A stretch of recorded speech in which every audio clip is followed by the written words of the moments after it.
பங்காரி, திருப்புரி சுந்தரினா உனக்கு பிடிக்கும்ல? பிடிக்கும்லாம் ஒண்ணும் இல்லைங்க. ஆனா பிடிக்கும்லாம் இல்ல, ஆனா அவன் மேல ஆசை இருக்குல்ல? அவளை உனக்கு பிடிக்கவும் கூடாது, ஆசைப்படவும் கூடாது. ஏன்னா சுந்தரி எனக்கு சொந்தமாக வேண்டிய பொண்ணு.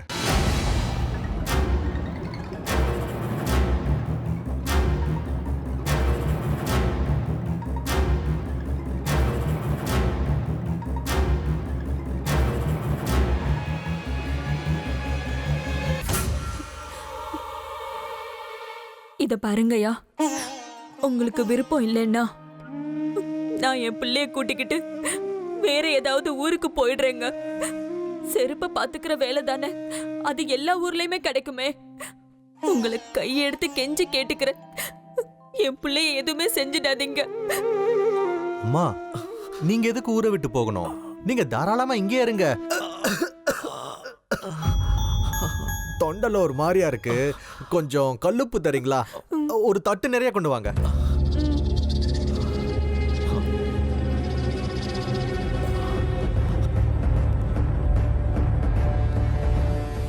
சுந்தரி நெத்தியில ஏண்டா குங்குமம் வச்ச? அம்மன் சத்தியமா நான் வைக்கல. என் அம்மா மேல சத்தியமா சொல்றேன், நாங்க வரவே இல்லை. என்னது? அப்ப நான் இங்க கண்ணால பார்த்ததெல்லாம் பொய்யா? என்கிட்டே போய் சொல்றியா நீ? என்னோட கல்யாணம் நிச்சயமாகிற நேரத்துல நீ சுந்தரி நெத்தியில குங்குமம் வச்சதுனால எல்லாமே நாசமா போச்சு. எல்லாம் என் கண்ணு முன்னாடியே நடந்தது. இப்ப என்ன பண்றது சொல்லு?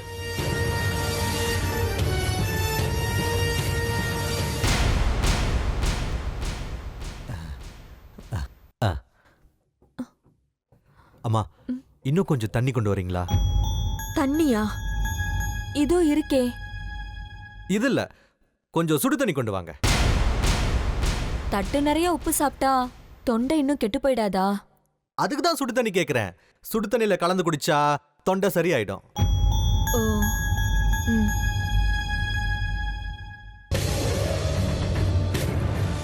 காயத்து மேல உப்பு தடவுறதுனா என்னன்னு தெரியுமா உனக்கு? அந்த வலி எப்படி இருக்கும்னு இப்ப நான் உனக்கு காட்டுறேன்.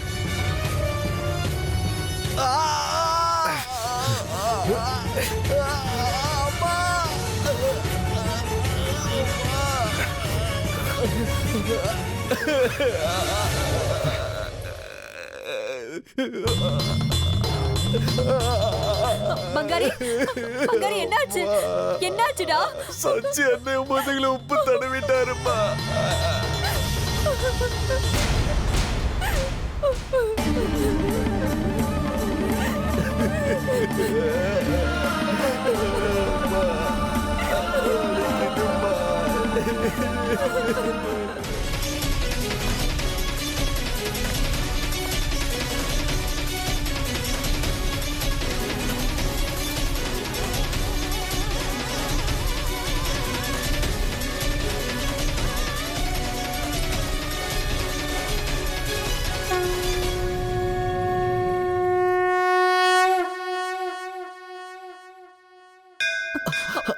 அம்மா, என்னால முடியாதுமா, நான் இங்கேயே உக்காந்துக்கிறேம்மா.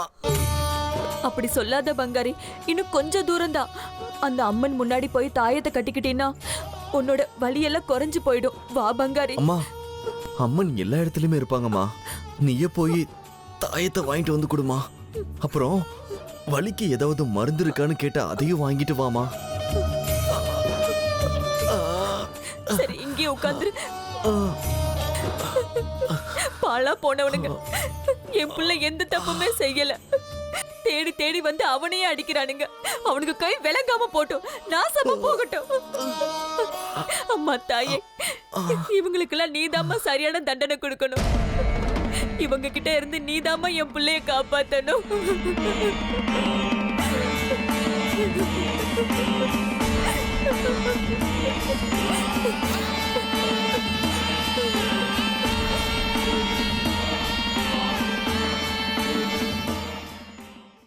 நான் தான் சொல்லிட்டே இருக்கல, அவ தெய்வ நிந்தனை பண்ணிட்டே இருப்பா. அந்த பாவத்தை எல்லாம் நாம அனுபவிச்சுட்டு இருக்கணும்னு. இப்ப பாரு, ஸ்ரீ சக்கரத்தை திட்டிக்கிட்டே இருந்தா, இப்ப நிச்சயதார்த்தம் வரைக்கும் வந்து நின்னு போச்சு. ராத்திரி பகல்னு அந்த அம்மனை திட்டலைன்னா இவளுக்கு நிம்மதியா தூக்கமே வராத போல இருக்கு. அப்புறம் எங்கே அவ கருணை காட்டுவா? இவளுக்கு கல்யாணம் நடக்குமான்னு சந்தேகமா இருக்குடா. உங்க பேச்சுக்கு மரியாதை கொடுத்து துர்கா பூஜையை ஒழுங்கா பண்ணாலே எப்பேற்பட்ட தோஷத்துக்கும் பரிகாரம் இருக்குன்னு நீங்க தானம்மா அப்போ சொன்னீங்க. அப்படி இருந்தும் ஏன் இப்படி ஆச்சு? பண்ணாடா, நம்ம கண்ணெதிர உக்காந்துக்கிட்டு எல்லா பூஜையும் பண்ணா. அவ மனசார அக்கறையோட பண்ணலையே. பூஜை நடக்கிற நேரத்துல ஒரு மாதிரியா நடந்துகிட்டா. பூஜை முடிஞ்சதுக்கு அப்புறம் வேற மாதிரி நடந்துகிட்டா. இப்படி பண்ணா பூஜையோட பலன் எங்கடா கிடைக்கும்? போச்சு, எல்லாம் பாழா போச்சு. இந்த வீட்டுல நல்ல காரியமே நடக்காத மாதிரி போயிடுச்சு. ஏம்மா அவளையே திட்டிக்கிட்டு இருக்கீங்க? இதெல்லாம் அந்த பங்காரி பண்ண வேலை தானே. என் கண்ணில் பட்டா இருக்கு அவனுக்கு. ஒருவேளை இதெல்லாம் அந்த ஜக்கியோட வேலையா இருக்குமோன்னு தோணுது. கூடவே இருந்து குழி பறிக்கிற மாதிரி நல்லவன் மாதிரி வந்து எல்லாத்தையும் கெடுத்துட்டு போயிட்டான். ஏண்டா, கோயில செருப்ப பாத்துக்கிறவன் நம்ம வீட்டுக்குள்ள எப்படிடா வரலாம்? எவ்வளவு தைரியம் இருந்தா அவன் நெத்தியில வந்து குங்குமம் வைப்பா? தெய்வ சக்திக்கு முன்னாடி அசுர சக்தி ரொம்ப பெருசா இருக்கும் போல இருக்கு. எப்பவும் தெய்வாம்சத்தோட இருக்கிற விருபாட்ச சாஸ்திரிகள் கூட அதிர்ச்சியாகி போய் உக்காந்துட்டாருன்னா இதுக்கு பின்னாடி தீய சக்தியோட கைவரிசை இருக்கணும்.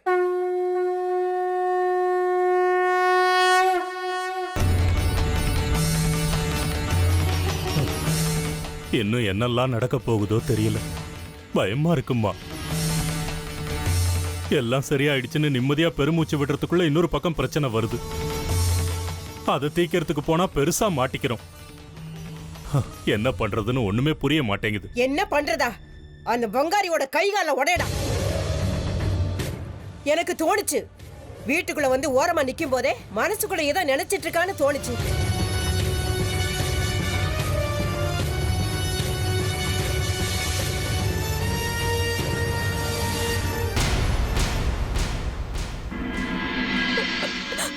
சாஸ்திரி ஐயா, என் பையனை அடி அடின்னு அடிச்சு அவனுக்கு காயம் ஏற்பட்டுருச்சு. அவனுக்கு ஏதோ காத்து கருப்பு பட்டிருக்குன்னு நினைக்கிறேன். ஏதாவது தாயத்தை இருந்தா கொடுங்க ஐயா. அப்படியே வலி குறையறதுக்கு ஏதோ மருந்து கொடுப்பீங்களாமே, அதையும் கொடுங்க ஐயா. எல்லாத்துக்கும் நேரங்காலம்னு ஒன்று இருக்கு. இப்போ நீங்க கேட்கறத என்னால செய்ய முடியாது. இது பூஜை முடிஞ்சதுக்கு அப்புறம் அம்மன் ஓய்வெடுக்கிற நேரம். காலையில விடிஞ்சதுல இருந்து அம்மனுக்கு அபிஷேகம், ஆராதனை, பிரசாதம், பல வேலைகள். இப்பதான் கொஞ்சம் ஓய்வு கிடைச்சிருக்கு. நாளைக்கு நல்ல நாள், சஷ்டி. காலையில வா, எல்லாத்தையும் தரேன். ஆனா அதுக்குள்ள என் பிள்ளைக்கு பட்ட காயமெல்லாம் மறுத்து போயிடுங்க. கை கால்லாம் வீங்கி போயிட்டா கஷ்டங்க. உங்களை நான் கெஞ்சி கேட்டுக்கிறேங்க, என் பையனுக்கு தாயத்தை எடுத்து கொடுங்க. மகமாய்க்கு காலம், தூக்கம், பசி எல்லாம் எதுவும் கிடையாது. நம்பி வர பக்தர்களுக்காக அவ எப்பவுமே காத்துட்டு இருப்பா. உங்களை நான் கெஞ்சி கேட்டுக்கிறேங்க, என் பிள்ளைக்கு தாயத்தை மந்திரிச்சு கொடுங்க. உனக்கு தர்மா எது கர்மா எதுன்னு தெரியாது. வாய்க்கு வந்தபடி எல்லாம் பேசிட்டு இருக்க. கோவில்ல வேலை செஞ்சு அல்லாடுறதும் நாங்க. அந்த கஷ்டம் எங்களுக்கு தான் தெரியும். அம்மனுக்கு ஓய்வு வேண்டான்னாலும் எங்களுக்கு ஓய்வு வேணும்ல.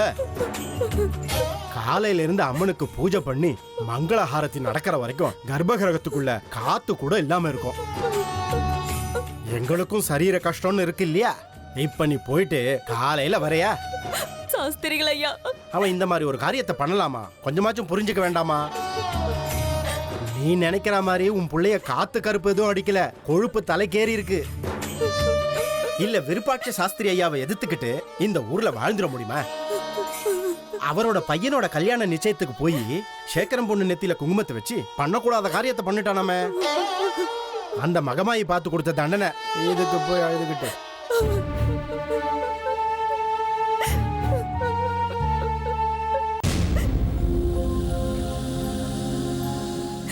கஷ்டத்துல இருக்கிறவங்களுக்கு கஷ்டத்தை கொடுத்து அதுல ஆனந்தப்படுறது உனக்கு பிடிக்குமா தாயே? நாங்களாம் ஏழைங்க. உனக்கு அர்ச்சனை பண்ணி அபிஷேகம் பண்றதுக்கெல்லாம் எங்களுக்கெல்லாம் கொடுப்பனையே இல்ல. அலங்காரம் பண்ணி உனக்கு உற்சவம் பண்றதுக்கெல்லாம் எங்க கிட்ட பணம் இல்ல தாயே. என்னோட புள்ள வாழ்வா சாவான்னு போராடுறான். உங்களோட ஆசை நிறைவேறணும்னா என்னுடைய நிபந்தனையை நீங்க ஏத்துக்கணும். நீங்க யாரும் எந்த காரணத்தை கொண்டு பங்காரி பக்கம் போகவே கூடாது.